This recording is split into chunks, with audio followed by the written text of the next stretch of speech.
Hello students, आज की video में मैं आपके लिए ज्योग्राफी से रिलेटेड कुछ इंपॉर्टेंट क्वेश्चंस लेके आई हूँ। इन क्वेश्चंस को आपके एग्जाम के बेस पे मैंने रेडी किया है और इन क्वेश्चंस का आंसर आप उसी के अनुसार देंगे। ठीक है, जैसा आपने हाफ ईयरली एग्जाम में किया था वैसा बिल्कुल नहीं करिएगा।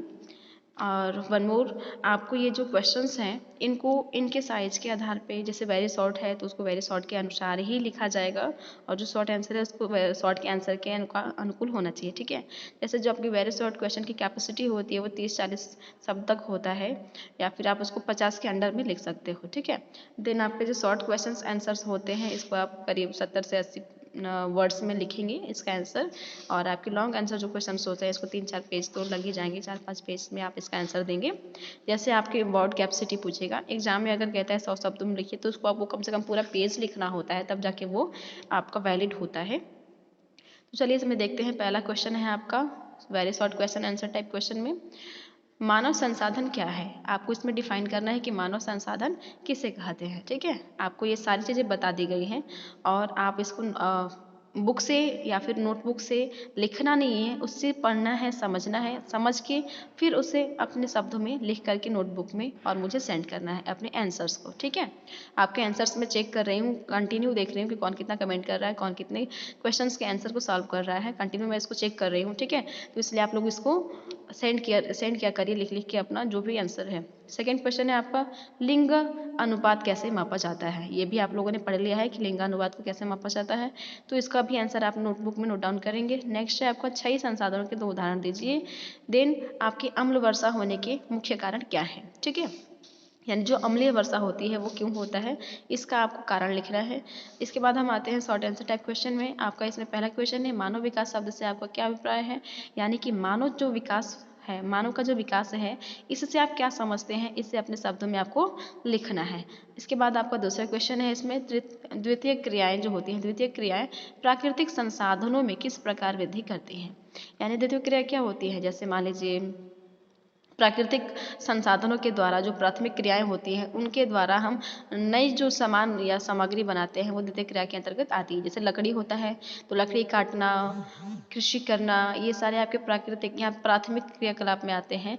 और उन्हीं फसलों को या फिर उन्हीं पेड़ों से फर्नीचर को बना देना, फसलों से जैसे आलू हो गया आपका, जो प्राकृतिक प्राथमिक स्रोत होते हैं, तो आलू के द्वारा आप चिप्स बना दो या फिर ऐसी कुछ चीज़ें बना दो, उसको उसका रूप चेंज कर दो, तो यह द्वितीय क्रिया के अंतर्गत आता है।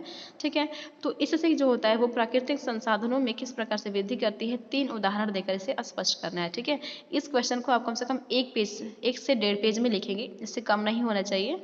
ठीक है, नेक्स्ट है आपका, जल की गुणवत्ता का अर्थ स्पष्ट कीजिए। भारत में जल की गुणवत्ता का ह्रास होने के कोई 2 कारण बताइए। ठीक है, जल की गुणवत्ता आप समझ रहे हैं कि जल के जो पोषक तत्व होते हैं, जो मिनरल्स होते हैं, कैसे खत्म हो जाते हैं। और जल की गुणवत्ता का आशय क्या होता है, जब वो गंदा हो जाता है उसमें अलग अलग चीज़ें मिल जाती हैं और उसकी क्वालिटी को कम कर देती हैं, तो वो जल की गुणवत्ता में ह्रास होता है। तो भारत में किन किन प्रकार से जल प्रदूषित हो रहा है, इसके 2 कारण आपको डीपली डिफाइन करना है। नेक्स्ट देखते हैं हम लॉन्ग आंसर टाइप क्वेश्चन में, तो इसमें आपके संसार की नगरीय बस्तियों की समस्याओं का वर्णन करना है।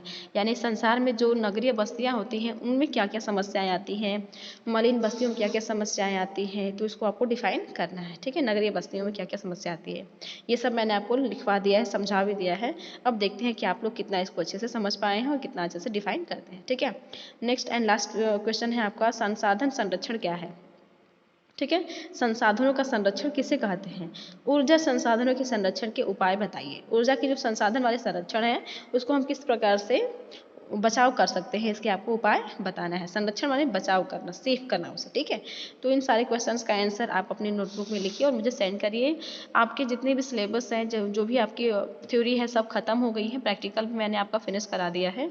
तो इसलिए मैंने सोचा कुछ आपके लिए कुछ इंपॉर्टेंट क्वेश्चन दिया जाए जो आपके एग्जाम बेस से इम्पॉर्टेंट हो, तो इसलिए मैंने इसको रेडी किया है।